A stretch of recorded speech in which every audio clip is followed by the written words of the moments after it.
The most unprecedented transformation in the history of the free world is what India is going through today. And I know it's a strong statement, and I'll back it up with a few numbers and where my thought is coming from.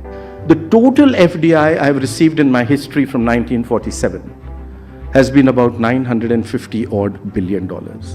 532 of them has come in the past 90 months. Let me tell you more. It's come from 162 countries. It's a global record. And let me tell you, for 8 consecutive years from 2015, we set up a new FDI record for ourselves every year. Even in the midst of the lockdown in 2022, the most unprecedented lockdown in human history, you received your highest ever FDI of $83.5 billion. Highest ever. Let me tell you the second part of your FDI. It's come across 61 sectors, a global record. The breadth of opportunity which India presents today is unprecedented. No other country in the world has got an FDI across 61 sectors, and that number is increasing. Remember, I told you the most unprecedented transformation? It's just started. And let me tell you the third part to that. To me, which is the most gratifying. It's come in 31 states and union territories of India. The new engine of India, the new growth of India is bottom up.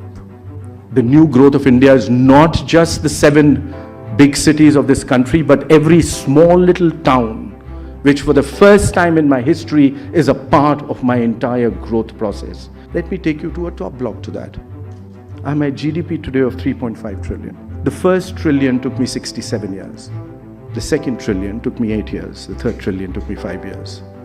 Are you seeing where I'm progressing? But let me tell you something more interesting. From 2015 until now, that is what, we are 9 years? I moved ahead of Russia, Italy, Brazil, France, UK from number 10 to number 5 in size of my GDP. I'm knocking at Germany. By the end of this year or early next year, I become number 4. And before the pandemic, I was the fastest growing large economy on the planet. And after the pandemic, I am the fastest growing large economy on the planet. This story, ladies and gentlemen, has just begun.